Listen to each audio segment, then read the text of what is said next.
Which that's a really good point too, and they actually spoke about that on the View this morning actually. And Joy said, I believe it was Joy who said, or it may have been Elizabeth who said, Elizabeth said something worth repeating. Right. But she made a good point. She said, I think we're expecting a man to be honest whose life, if these allegations are true, has been dishonest. She said, so that's kind of a lot to ask of someone whose whole life has basically been a lie. Now we're asking for him to just come forward and say, yes, I did it, or this is what happened, which, that's kind of a lot to expect for someone, again, like I said, like she said, which made sense when she said it, who has been lying for years, if the allegations are true. Seriously. Don't you remember you told me that? What? Seriously. That they're not going to tell you the truth. To tell you the truth that, Right. I told you that. And it's true. It's true. Mm-hmm. But you do want that confirmation of them saying, but you already know it's true, and they know it's true, and they know that you know. That's true. Right. But we're just giving our opinion. These are allegations. We do not know, so don't take this and quote this, because we don't have no money to be paying nobody. My sister accused me of being one of the young men. I have never even met Bishop Eddie Long. I did. That's the reason I don't go there. Ooh. They saying the allegations. I know them to be true. No, I'm just kidding. Well, go on and tell us what happened. I'm just kidding. And I do have a true confession. I am number 5. It was me. My name is Mario Young, and I'm going to have to talk to BJ. What's my name? BJ. So you all will see sometime this week, I am number 5. When she says she's number 5, she means Chanel number 5. And a lot of people are upset because of the whole hypocrisy behind the whole thing. Right. You say one thing, but you live in another life. So a lot of people are upset like that about that. And also, I want to point out that, like you just said, he's like serving 30,000 people here at his church at New Birth Missionary Baptist Church. But we have to realize that he has churches in other countries as well. So he's serving more than the 25 or 30,000 people here in Atlanta. So that's another thing we need to look at too. And you touched on the hypocrisy part, which for me is really big too. And even my mother, when she and I were discussing this, that was the main thing she said. She said, nowadays it's so common for men to be down low or for men to have been married and then gay or whatever. So the gay issue really isn't much of an issue. And even the adultery part for that matter, which is sad to say that we live in a society today where adultery is not a shock to anyone, but it's not.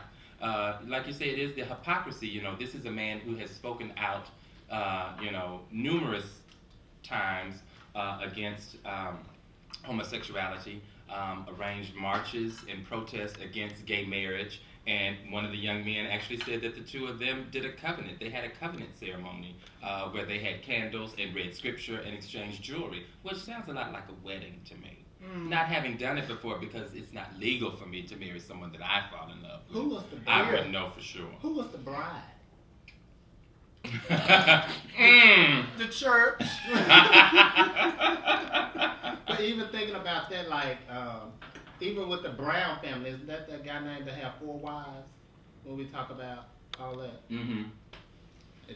No, I just thought about that when you was talking about all the stuff that's going on. Mm-hmm. Mm-hmm. But we're gonna be able to talk about this for days, weeks, years to come, because it's not going anywhere. This is going to be going on for a while. I mean, even like the other pastor that before he died, before his case was even settled. And he, yeah, the priest. He was a Catholic. Was he a Catholic priest or no? Right, but yeah, because it takes years sometimes for this stuff to be settled or go to court or whatever the case. Yeah, I'm glad you brought that up. Do you think Eddie Long was settled out of court? And if he's settled out of court, would you think that he's guilty? Well, he said he was going to fight it. He is not even looking at himself. But if he did settle out of court,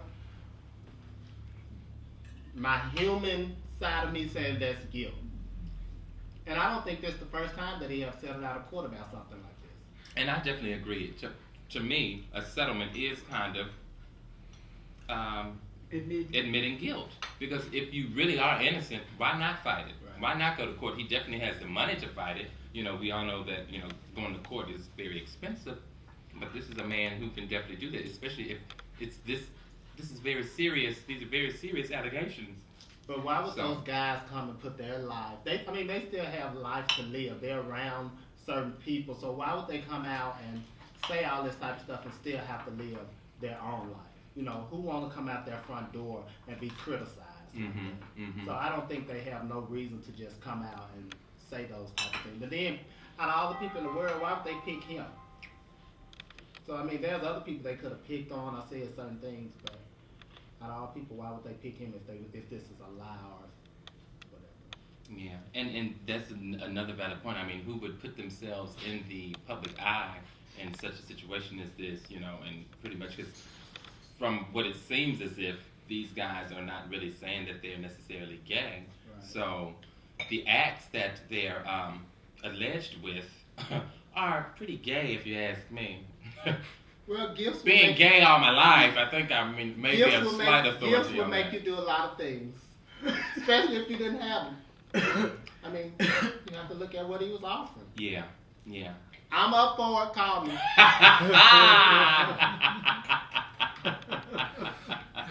I want to see the videotape. I don't want to see the pictures no more. I want to see the videotape. Oh, I'm gonna pass on that.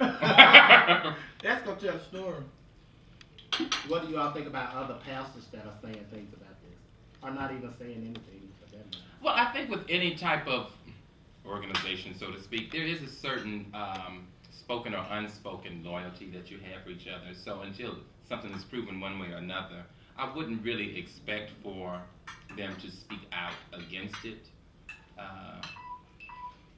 And a lot of times when you do that, it opens yourself up to scrutiny for other things, even if it's not the same situation for whatever things may be going on with you. Because ultimately, these pastors are human beings just like everyone else. So they are subject to the same struggles and same things that all humans go through. So I'm sure that there's some other pastors that have some other skeletons in their closet, be it, you know, sexual or whatever.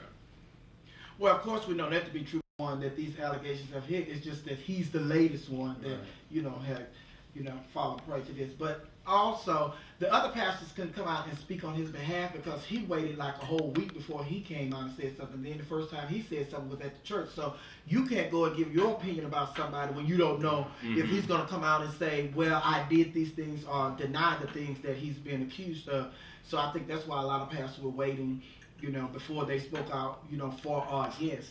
And also, although he has spoken about the situation, he still has not denied the allegations. Now, he said that the person that they're, saying that I am in the media, that's not me. But he still has not gotten up and said, I did not do those things, or they are lying. So I think for somebody to come out and support him, for me to come out and support you, I'm going to have to hear you say that I did not do those things. The things that they're accusing me of, they're lying. I did not do that. Right. And since they haven't heard him say that, then it's hard for them to try to kind of support him. Which for me leads me to believe that there is some truth to some of it. It may not be exactly what has been said, but again, if you're not guilty of something, that's the only thing you're going to say. I didn't do it, I'm not guilty. But the way that when he made his address to his church on Sunday, he, as you said, he said, I've never portrayed myself to be a perfect man, but I'm not the man that they're portraying me to be on television, which to me leaves the door open again for him to say, well, I didn't do this, this is what I did. Some wiggle room, some wiggle room. Right, and I wouldn't be surprised if he approached it from the angle as that it was consensual and that they were not minors, as some people are trying to say, the possibility of child molestation, et cetera. But he never said he raped it. I mean, they never said he raped them or forced them. Well, they're saying that he coerced them. That is the whole, that he coerced them with his authority and with gifts. And I would say also by saying that he was their father and saying that the things that they were doing didn't make them gay, And this coming from someone who you look up to as a young, influential man.